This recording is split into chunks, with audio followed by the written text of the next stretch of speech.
By late 1978, the Shah was in search of a prime minister and offered the job to a series of liberal oppositionists. Finally, in the last days of 1978, Shapur Bakhtiar, a longtime opposition figure, accepted the post and was promptly expelled from the opposition movement.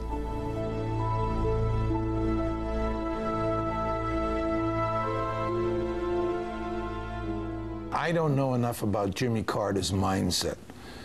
Maybe Gary Sick does. I mean, I don't know if Jimmy Carter really said to himself, if we got rid of the Shah of Iran, everything would be terrific in Iran, because we'll bring about a democratic, libertarian, secular government, or whether Jimmy Carter didn't realize what he was saying, or thought that the Shah was so strong and powerful a character like Ferdinand Marcos that this stuff would go over big in the United States, but it wouldn't matter to the Shah. The latter is my guess, is that Carter had no understanding of how weak the Shah was. The fact is, the Shah fully understood that if people knew that he had cancer, they would change their policy toward Iran, because they would know that he wasn't going to be there in a few years. So they would change their policy. And it's true. But in fact, the CIA formally concluded in August of 1978 that the Shah of Iran was in no serious trouble and that he would be around for many years to come, for the next 5 to 10 years.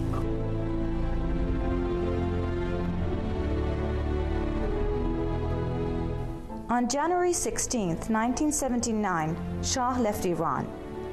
Scenes of spontaneous joy followed, and within hours, almost every sign of the Pahlavi dynasty was destroyed.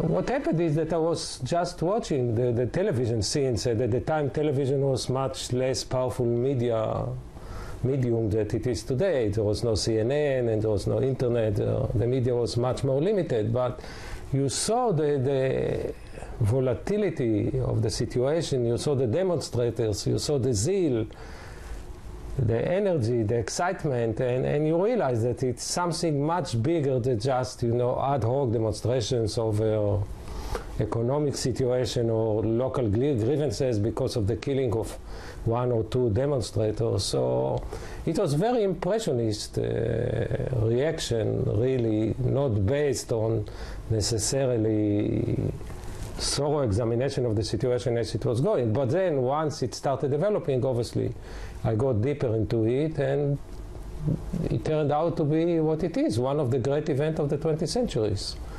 The Iranian Revolution, the Soviet Revolution, you can put them on a par in many ways.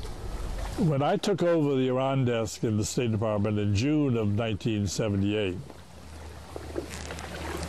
almost the first day, I heard from the senior level of the department that Henry Kissinger had been in Iran and had talked with the Shah. The Shah said to him, these disturbances led by mullahs must have another explanation. These ignorant mullahs are just simply not capable of whipping up crowds and having this kind of effective organization. He said, my thought is that maybe the CIA is behind it. They're the only people with the brains to do this kind of thing. Then the Shah asked, why would the United States do this? Why would they be turning against me?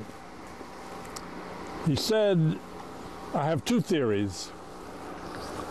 One is that the United States has decided to divide Iran, as in the early 20th century, but with Russia. But the United States being the dominant influence in the south where the oil is, and the Russians along the northern sector along their border. That's one possible explanation. Another is that maybe the Americans don't feel I'm sufficiently strong in standing up to the Soviets. And they want someone stronger, someone more determined, more anti-communist, and they think that the mullahs, the religious people, would be a greater barrier to Soviet expansionism than I am. He said, I just don't know what the true explanation is.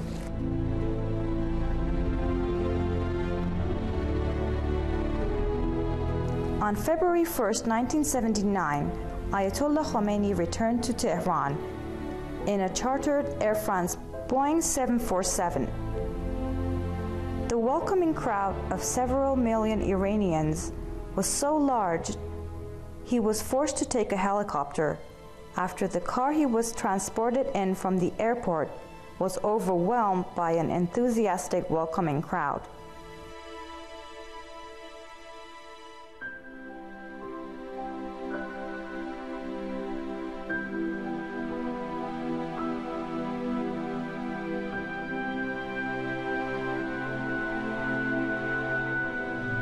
Helms told me that when the Shah came to the United States for medical treatment in would have been, I guess, early 1980, late 1979, early 1980, somewhere.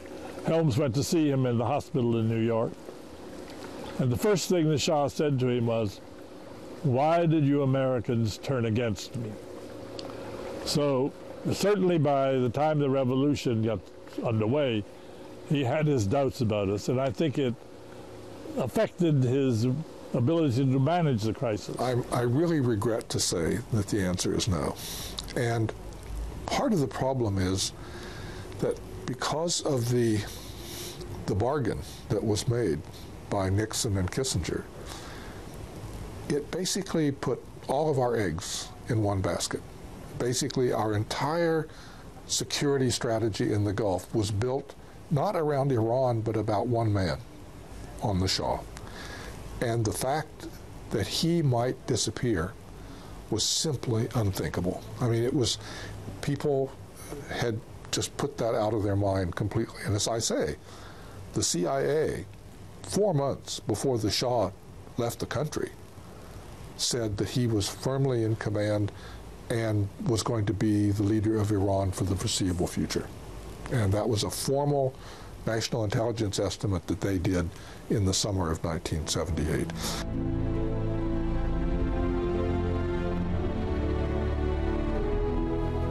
Imam Khomeini was not only the undisputed leader of the revolution, he had become what some called a semi-divine figure, greeted as Imam. Imam Khomeini appointed his own competing interim prime minister Mehdi Bazargan on February 4th with the support of the nation, and commanded Iranians to obey Bazargan as a religious duty.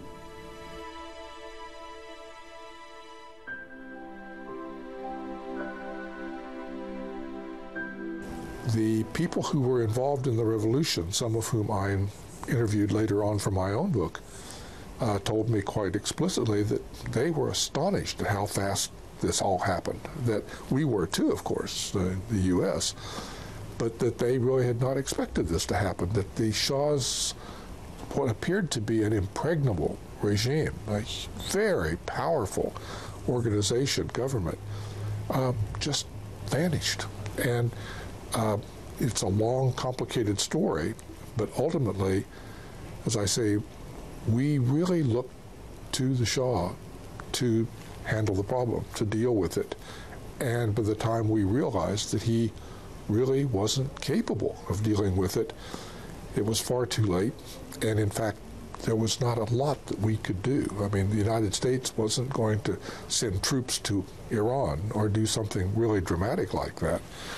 No, I think increasingly in the latter half of '78 and then through 1979, U.S. officials more and more began to see this as a nightmare that was emerging.